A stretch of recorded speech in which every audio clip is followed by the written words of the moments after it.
കിച്ചണിലേക്ക് സ്വാഗതം. അപ്പോൾ ഞാനിന്ന് ഉണ്ടാക്കാൻ പോകുന്നത് നമ്മൾ ദോശയാണ്. ദോശ എന്ന് വെച്ചാൽ രാവിലെ അരി അരച്ചിട്ടില്ല ദോശ.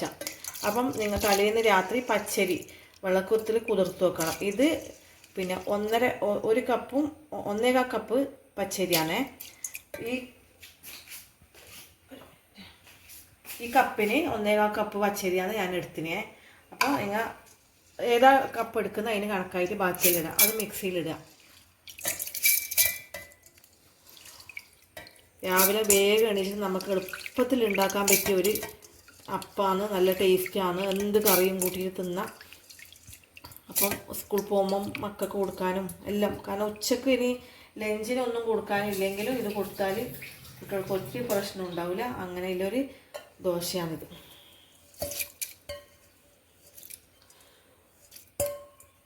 അപ്പം പച്ചരി ഉണ്ട്. അപ്പം അതിന് കണക്കായിട്ട് നമുക്ക് 1.25 കപ്പ് അരി 1.25 കപ്പ് അരി എടുത്തില്ലെങ്കിൽ ഈ കപ്പിന് തന്നെ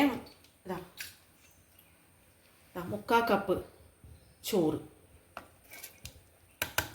ഇനി ഇത് ഉപ്പ് ഇട്ടിട്ട് അരക്കാം. ഞാൻ ഈ വെള്ളം ഒഴിക്കേണ്ടതെന്ന് വെച്ചാൽ ഈ കപ്പിന് തന്നെ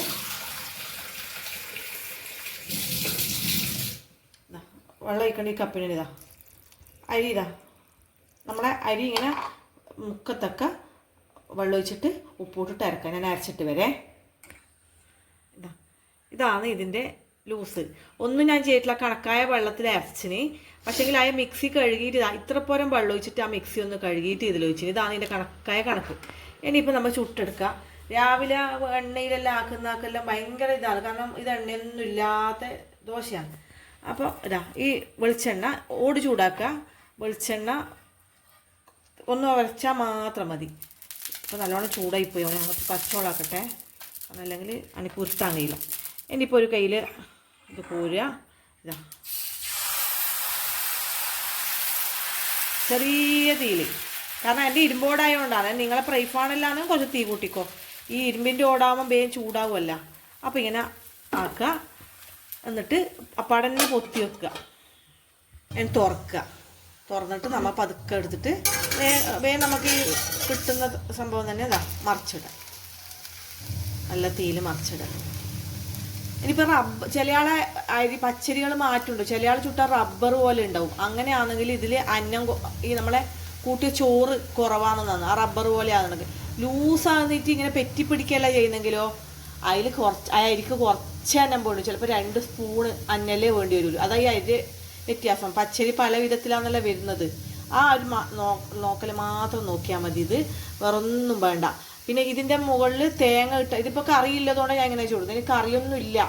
ഒരു ഞായറാഴ്ച ദിവസമല്ല കറിയൊന്നും ഇല്ല. കറി പ്രത്യേകം വെക്കാൻ കഴിയില്ല. ഉച്ചയ്ക്ക് ഒരു കറി വെക്കണം എന്നെല്ലാം വിചാരിച്ചാൽ ഇതിൻ്റെ മുകളിൽ തേങ്ങ ഇട്ടിട്ട് ഉണ്ടാക്കലുണ്ട്. അത് ഞാൻ വേറൊരു ദിവസം ഇങ്ങനെ കാണിച്ചു തരാം. കാരണം ഇപ്പം എൻ്റെ മേലെ ഉണങ്ങിയ തേങ്ങയിലും നല്ല പച്ച തേങ്ങയാകുമ്പോൾ ഭയങ്കര രസമാണ് തിന്നാൻ. തേങ്ങ അപ്പം എന്ന് പറഞ്ഞാൽ കുട്ടികളിൽ നല്ലോണം തിന്നും. അപ്പം നമ്മുടെ ദോശ ഇവിടെ റെഡിയായി. നല്ല കറി കൂട്ടിയിട്ട് കഴിക്കാം. നിങ്ങൾക്ക് നല്ല കറി കൂട്ടി നല്ല രാവിലെ എളുപ്പമാണ്. കുട്ടികൾ പോകും എളുപ്പമാണ്. എല്ലാം എളുപ്പമാണ്. ഇനി അഥവാ ലഞ്ച് ബോക്സിൽ കിട്ടിയിട്ടില്ല, ഒന്നും കൊടുക്കാനില്ല, അത് കൊടുക്കാം. അപ്പോൾ എല്ലാവരും ട്രൈ ചെയ്യുക. ദോശ എളുപ്പത്തിൽ ഉണ്ടാക്കാൻ പറ്റിയ ദോശ. 2 കാര്യം ചിന്തിക്കൊണ്ടു. അപ്പം ചുടുമ്പം പറ്റുന്നുണ്ടെങ്കിൽ അതിൽ ഈ ചോറ് കുറച്ചേ വേണ്ടു. അതല്ല പിന്നെ റബ്ബർ പോലെയാണെങ്കിൽ അതിൽ ചോറ് കുറച്ചധികം കൂട്ടണം. ഈ 2 വ്യത്യാസം മാത്രം നിങ്ങൾ നോക്കിയാൽ മതി. നല്ല അപ്പായി തീരും. നമുക്കിങ്ങനെ. അപ്പോൾ എല്ലാവരും ഉണ്ടാക്കുക. അഭിപ്രായം പറയുക, കമൻറ്റ് ചെയ്യുക, സബ്സ്ക്രൈബ് ചെയ്യുക. ശരി, അസ്സലാമു അലൈക്കും.